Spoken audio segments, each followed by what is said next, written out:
Hello guys and welcome to Football Fan Den UK. How are you guys doing? And I hope you're having a fantastic day today. Unfortunately today we are discussing yet again another League One club potentially heading for a crisis.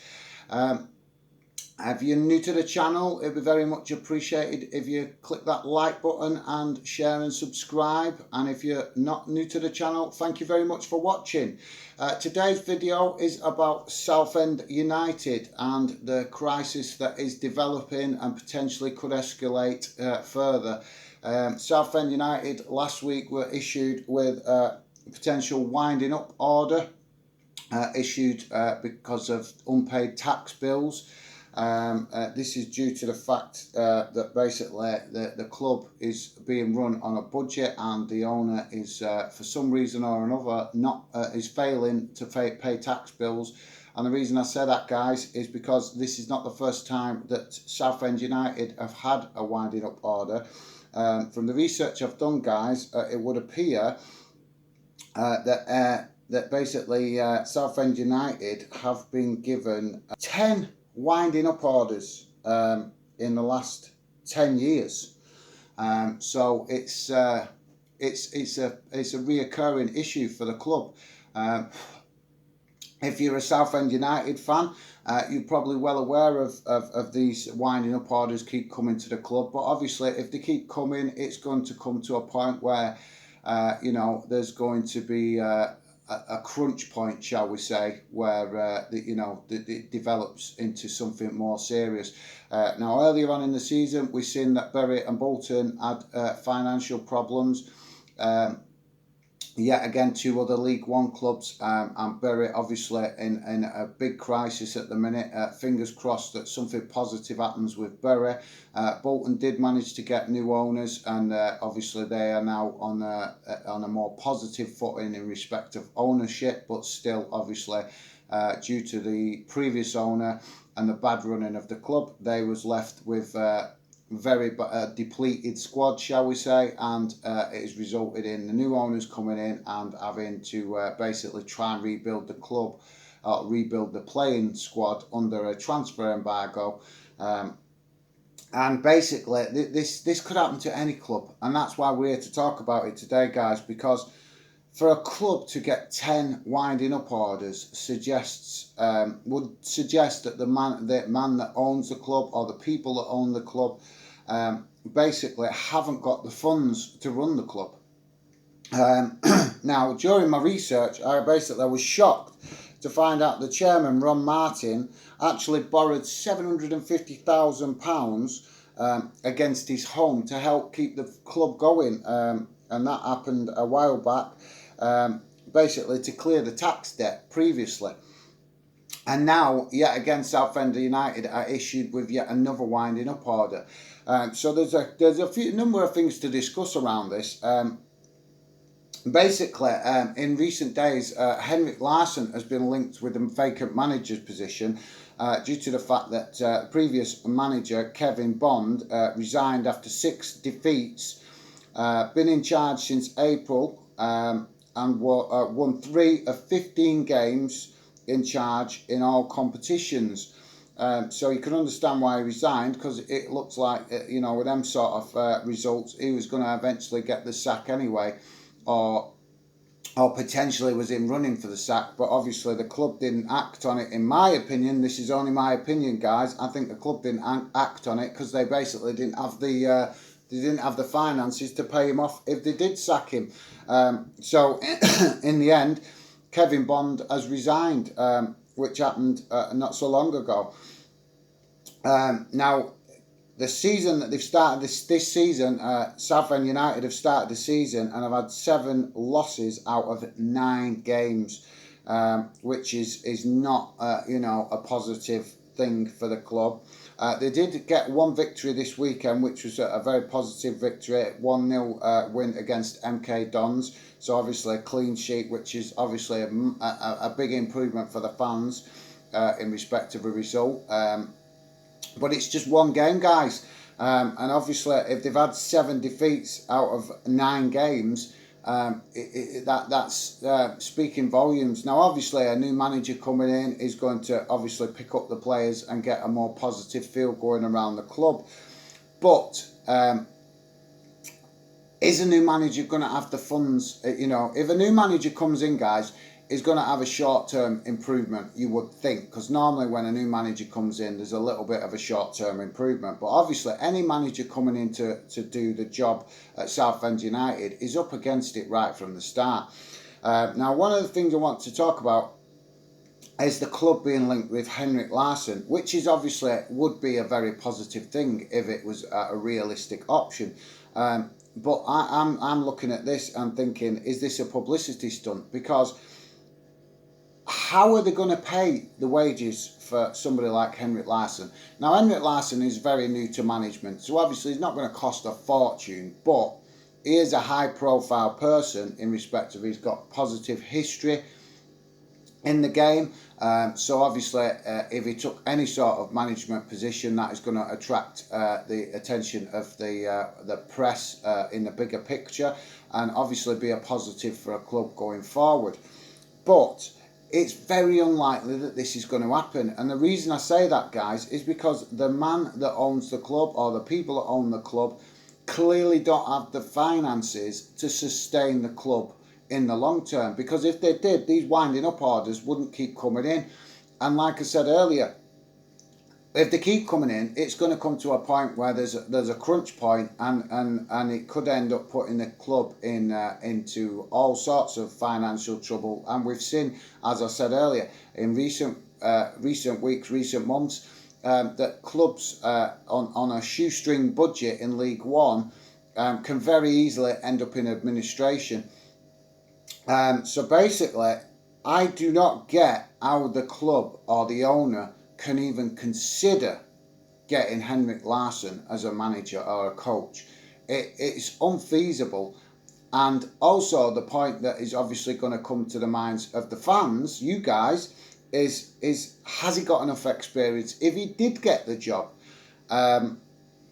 Now, there's been a number of other managers linked with the job, which would probably be more positive managers to take the job in respect of keeping the club up into League One and getting more positive results. But for any manager coming into this job, it's how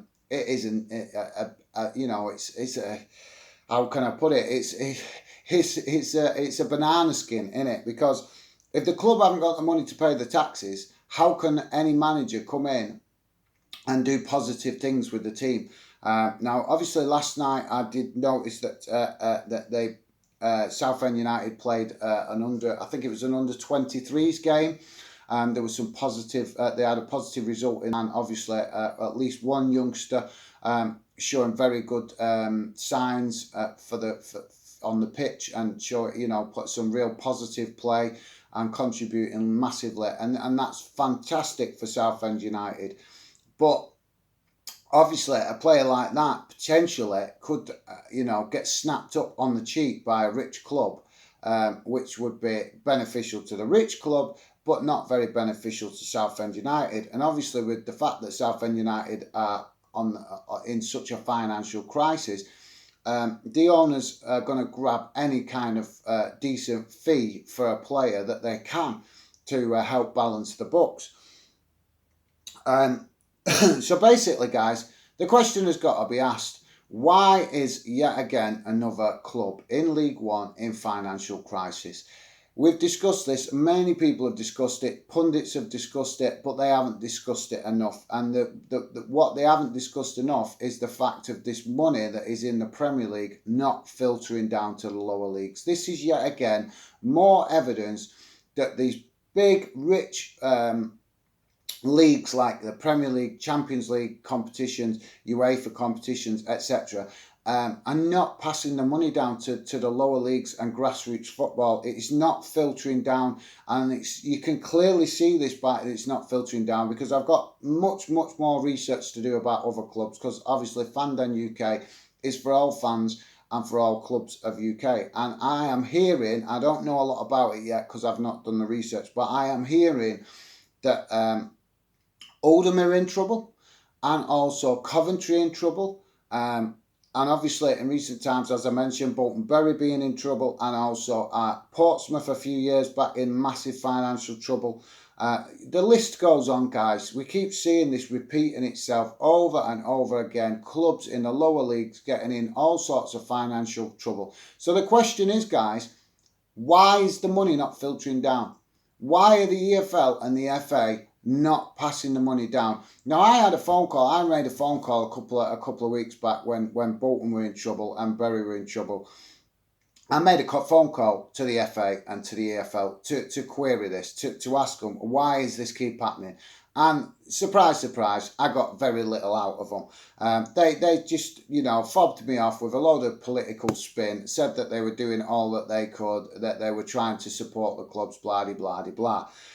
Well, I'm sorry, guys, but I ain't seen the evidence of that, and I don't know about what you guys think. I'd love to know what you think in the comments, but are you seeing it? Because I ain't seeing it. I am not seeing it at all. If that is the case, if the EFL are assisting and the FA are assisting all that they can, why are we seeing yet again another club in a crisis, struggling to pay bills? And this is the one thing that's refreshing about this is the news that the chairman or the owner, I'm not sure if it's the owner, but obviously I'm not as familiar with Southend United. So obviously I'm learning all the time about your club. If you are a Southend United fan, I want to be supportive to you. But the fact that the chairman remortgaged his house to help the club pay off the debt is a very positive and noble thing to do. But it's not what we should be seeing. It's not. We should not be seeing owners and people running the clubs having to remortgage their own house to pay club debt. Now, obviously, it's a positive thing. It shows his heart's in the right place in respect of the club. But why should he be in a position to do that? So is it because the Southend United are not getting enough fans through the gate on match days to make revenue? Is it because they're not making and generating enough money through the league? What is it that is putting a club like Southend United in turmoil like this? Because Southend United have been in the lower leagues for a number of years, so it's not unfamiliar territory to them. So they should know how to balance. The owners should know how to balance the books. They know what income they generate from being in the leagues that they're in. They know the budgets that they've got to work with. So how is it that yet again another tax bill coming in unpaid, and basically the club are going to be in court on the 16th of October to answer to this? And obviously, if the owner is stretching himself to the point where he's having to remortgage his house to pay off bills, that brings all sorts of questions. And the biggest question for me, as much as that is a positive thing that he's remortgaged his house to pay the club's debt or pay the club's tax bill, has he got the finances behind him to sustain the club in the long term? Should he sell up? Should he get out of the club and pass it on to somebody that has got the money to sustain the club? But the biggest question for me, guys, is why are we seeing so many lower league clubs keep getting into financial mess? You can understand it's a little bit more understandable when a club like Bolton drop out the Premier League and get themselves in all kinds of mess because they don't balance the books quick enough by dropping out the Premier League. So at least with that, there is an explanation to why they end up in a financial crisis.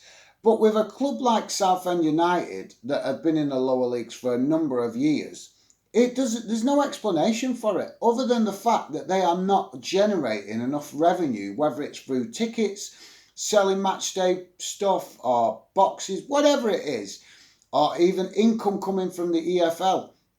There is clearly a shortfall somewhere to the point where this club is not able to sustain itself. And we have to talk about this, guys. And whether you're a Southend United fan or not, this is something that seriously needs to be addressed on behalf of all fans. Because how many more clubs are we going to see in this sort of mess? We've already seen this year Bury be kicked out of League One. And obviously, whether they get back into the league is still up in the air. But how many more clubs are we going to end up seeing like Bury? How many more clubs before the EFL and the FA pull their finger out and do something to stop this happening? It is just for me, it is shocking.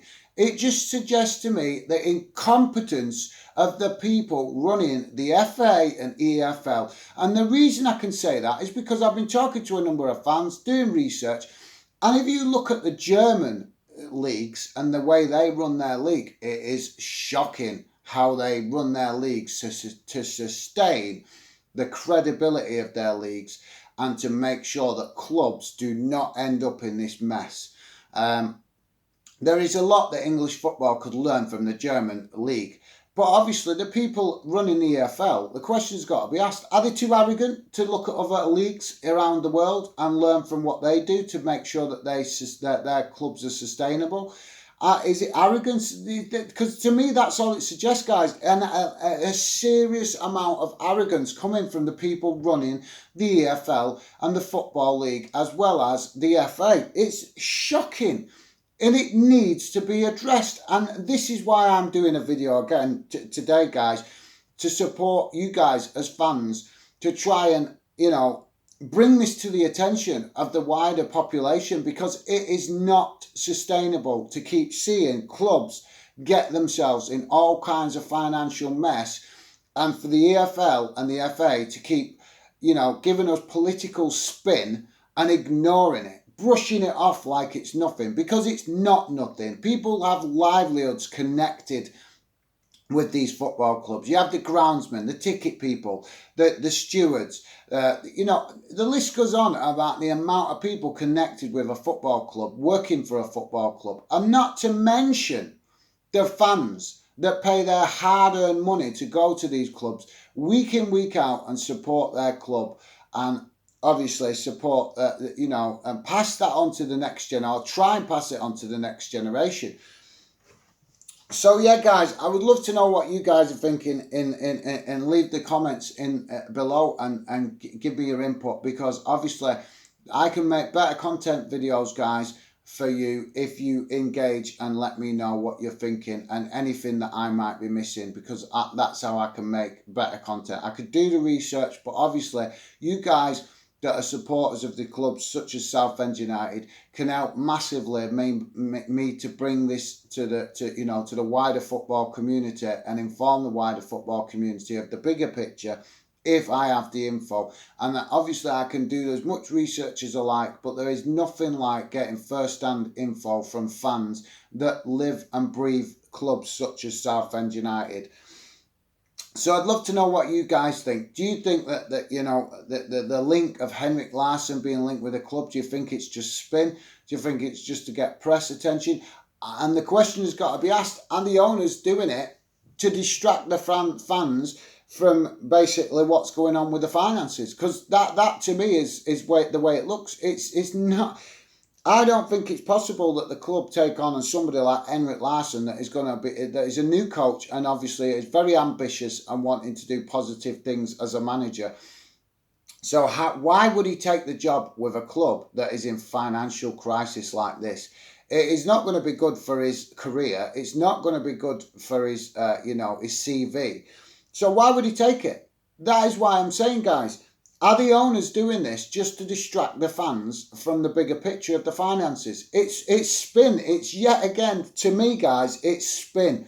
It's to distract the fans from the bigger picture. And it's wrong. Because as fans, you have a right to know what is going on with your football club. And it is not correct that the owners and the board do things like this to distract from the real facts of what's going on at a football club. Because to me, like I say, guys, that's what I think. I think it's been put out there as a distraction to the fact that last week the club was issued with yet again another winding up petition.